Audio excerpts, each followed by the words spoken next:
Hi everybody. Today we will continue our ESP Basic series and we will talk about a new driver implementation.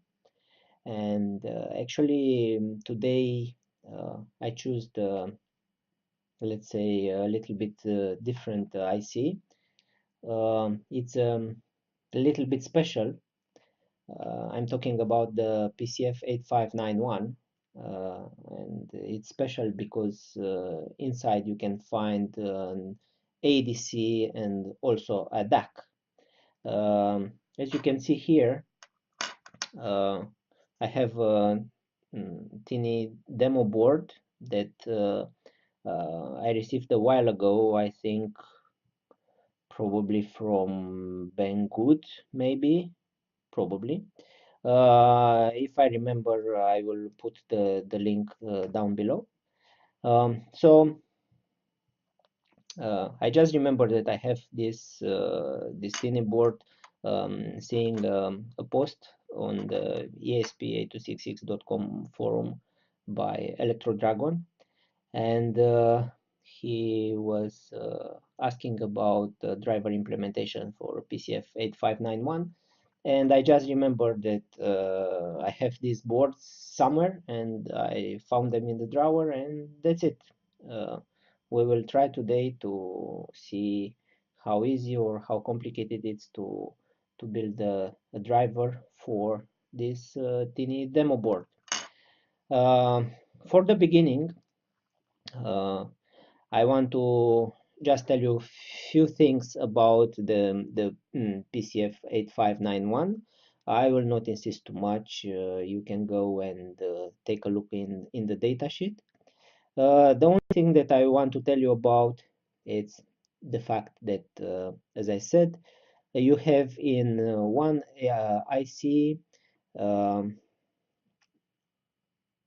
one ADC and one DAC. Both of them are 8-bit. So from this point of view, the resolution, let's say, is not so great, but for many basic things, it's more than enough. And the fact that it's so compact and the ease of usage, as you will see later, it makes it very interesting for a lot of projects. In terms of ADC, you have you have 4 inputs that actually are connected to the ADC through an analog multiplexer. Yeah. On the right side, actually, you can see on this connector on the right side, we have the DAC output. Yeah. And after that, we have 1, 2, 3, 4 inputs for the analog input for the ADC. These inputs, as you will see later, can be used as independent ADC inputs, or they can be configured as differential inputs and other stuff, depending how are you setting up the ADC and the mux in the configuration register. Regarding this teeny board, as I said, on the right side we have the connector for the DAC and for the analog inputs. On the left side, we have the connections for the I2C bus. Yeah, and from this point of view, I can tell you, just quickly looking at the board, that this one is fully compatible with our next evolution board. Yeah, so as you can see here, we have VCC, ground, SCL, and SDA. This is exactly the same as our next bus connector. Yeah, and that means that we can connect this board directly to the next evolution board without using any kind of wires and things like that. I really don't like to have a lot of wires around. Yeah.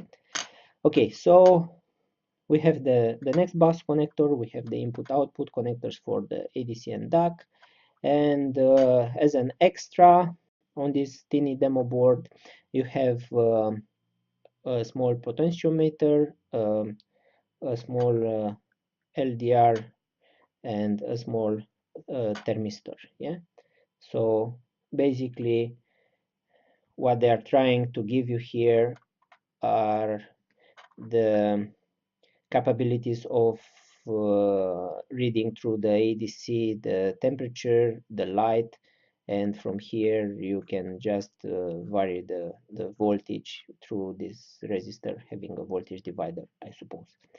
All these three things can be disconnected from the ADC input by using these jumpers, and this is a very good thing because you can just remove the jumpers and you can have free empty input for your ADC. Other things on the board, this is the power LED, so when you have VCC this one will become on, and D2, this LED is connected also to the output of the DAC, and we will talk about this one a little bit later. Yeah, okay, so this is a general view of this tiny board. Nothing else to say extra about. Let's move further and let's connect it to the next evolution board and start coding the driver, and let's see what's happening on the software side. Yeah, okay, so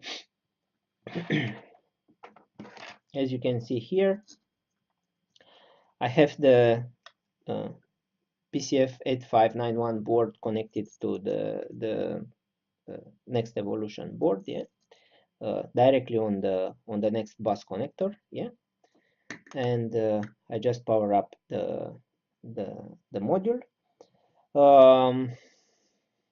You can see probably also the power LED on. Yeah, okay, so this is the board up and running. Now let's move to the software side. Yeah. For the today software implementation, I just opened here the PCF8591 datasheet. Yeah, so as you can see here, it's 8-bit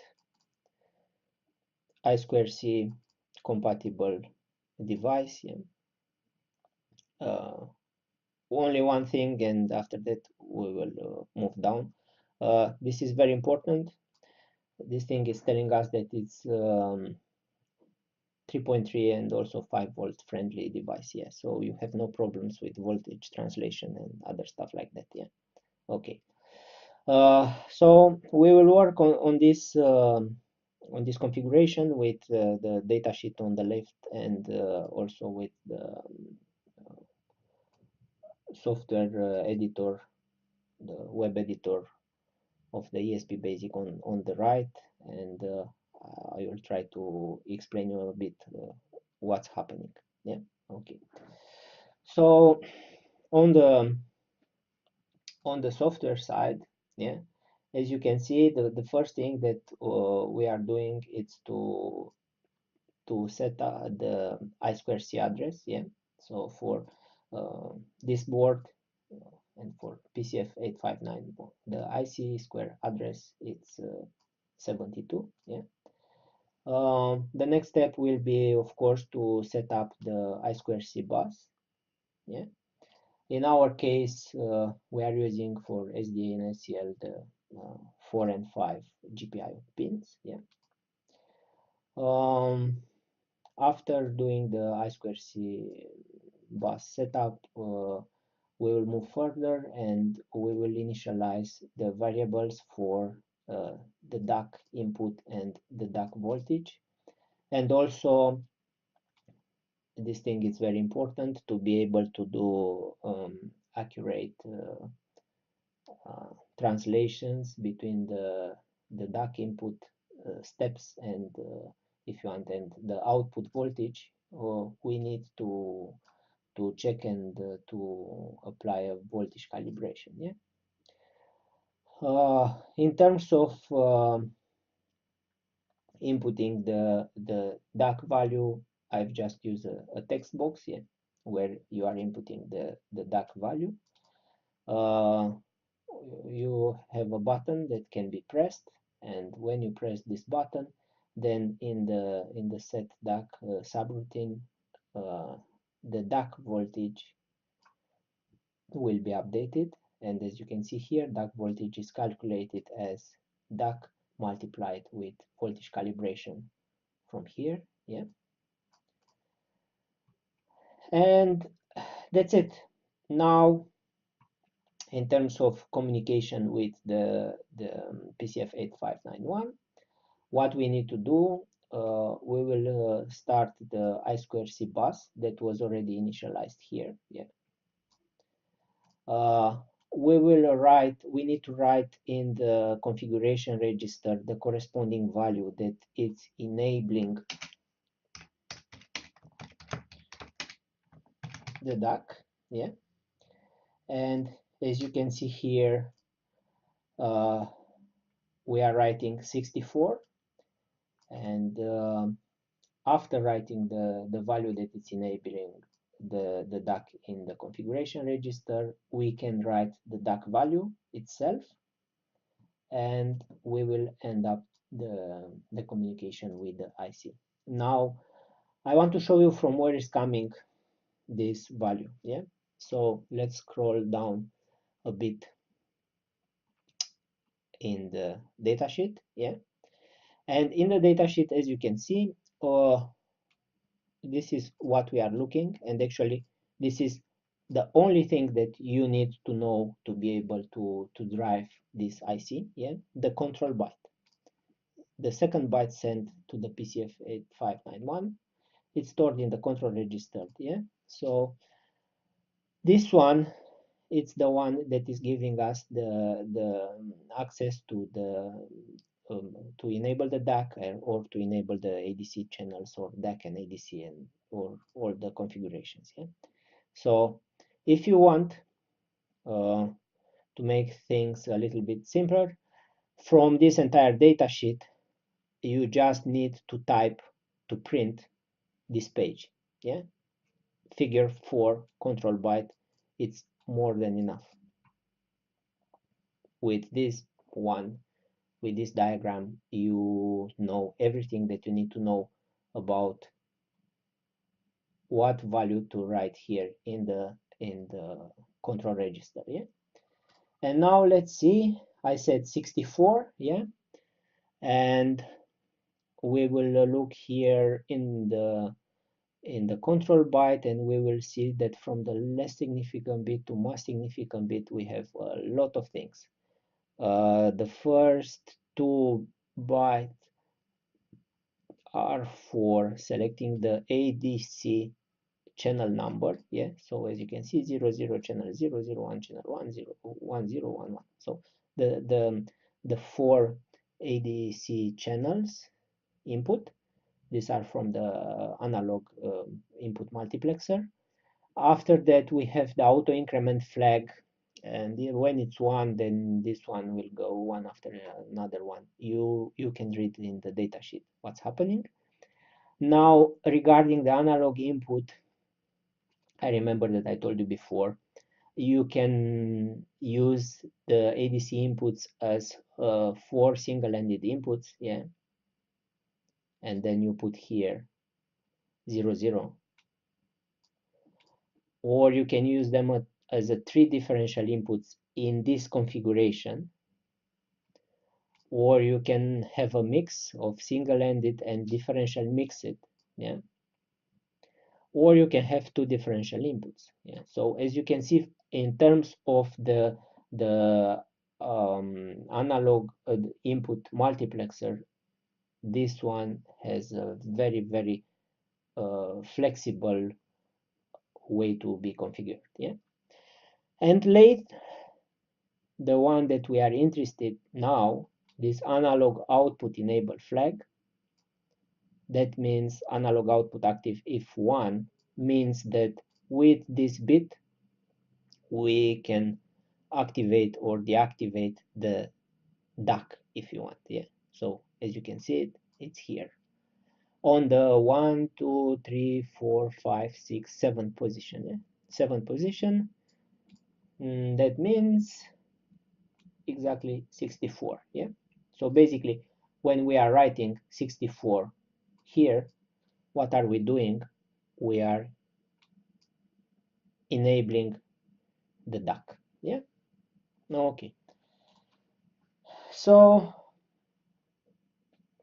this is the entire driver for the DAC side of the PCF8591. I know it's looking very simple, and actually it is very simple. The way that you can write the software in ESP Basic make things very simple. Yeah. So let's save it and let's give it a try. Yeah. So this is how it's looking the interface. Of course, this is a very crude interface, but the idea was to just create a simple example. Yeah. So what can we do here? We can input a DAC value, let's say 79. Yeah. And we have the DAC output voltage. Yeah. In terms of the voltage, I will try to show you also the the real value. I need to reposition a bit my camera. I hope it will be okay. Okay, so let me jump on the main scene. Yeah. It's not the greatest thing in the world, but I think we can survive. Yeah. Okay, so just give me 1 sec and I will connect also the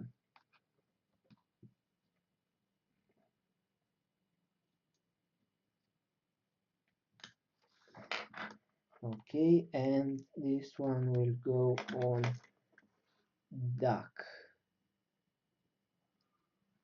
Okay, so as you can see now on the multimeter we have 10069, and on the output we have 10112. I think it's in spec we are talking about an 8-bit DAC, so I'm not expecting any high precision things here. Yeah, so you can just calculate your less significant bit for 3.3 volt maximum voltage and 8-bit. Yeah, so you have only 255 stages, so that's it. Yeah. Okay, so in terms of multimeter, this time I'm not have my fluke. I don't have my bench HP1 in the location where I'm now. I just have access to a Bryman BM 869S, I think. Yes, 869S. It's well calibrated, so I'm sure that the values are quite accurate. Yeah. Okay, so let's move with the DAC. Maximum value 3.264, and this time we have 2.8551. Very strange. Okay, 100, 1, 128, and here we have 1.2771. Close enough. 50, 0.64, 0.6329. Again, close enough.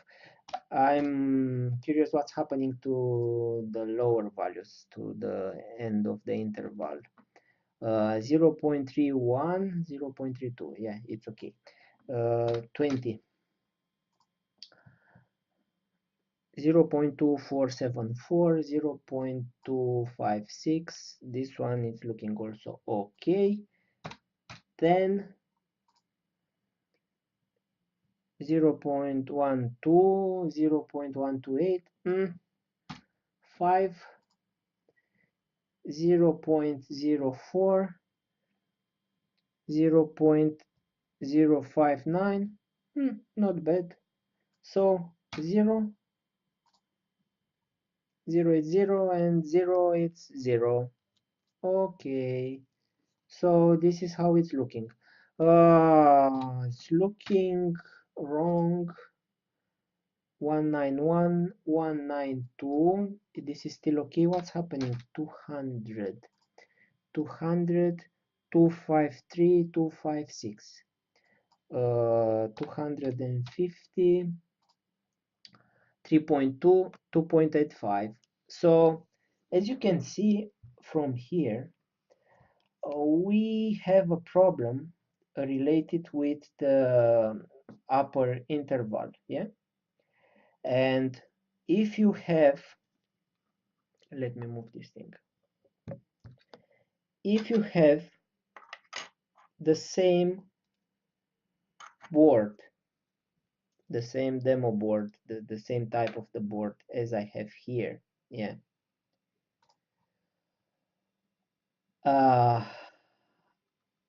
want to show you something. This is something that can drive you crazy, and it's a very, very good thing to know about. Yeah, as I said before, from the DAC output we have connected also this LED. Because of the LED, as soon as the output voltage is high enough to start the LED, of course that you will get in trouble. You have a voltage drop, yeah, so you will end up with a voltage drop on the LED. So this is the reason that things are looking so strange on the multimeter, yeah. The only solution that you have for this specific board is to just remove this resistor from here, yeah? So this resistor, it's the one, is the limiting resistor for this LED, yeah?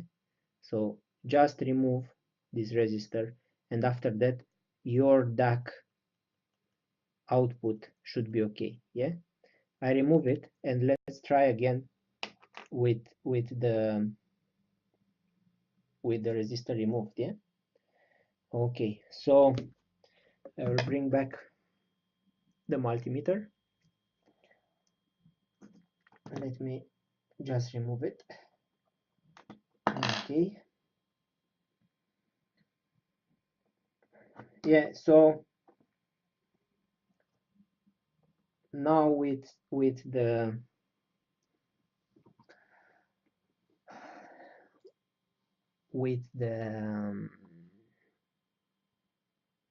LED removed from the DAC output, things should go way better. Let's see if I'm right or not. We will start again with 0, and we will go to 100.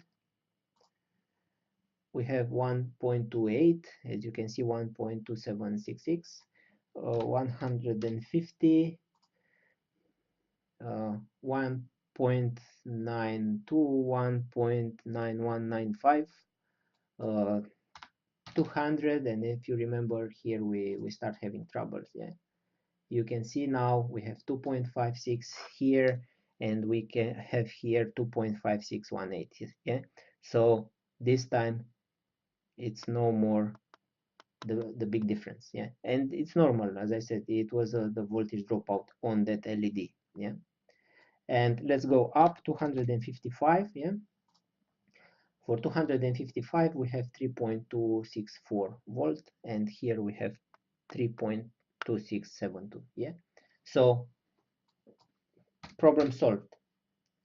So this is the DAC part of the driver for the PCF8591. Yeah, it seems to work quite impressive. Yeah, for such a simple 8-bit resolution ADC and DAC. And actually, for the price that you can buy these things, about $1 or $2, something like that, I don't remember exactly. It's impressive. Yeah. Okay, so this is all for today. Next time we will continue with the ADC part, and we will implement also a demo program for the ADC. Thank you very much for watching, and if you like it, please give me a big thumbs up, and see you next time.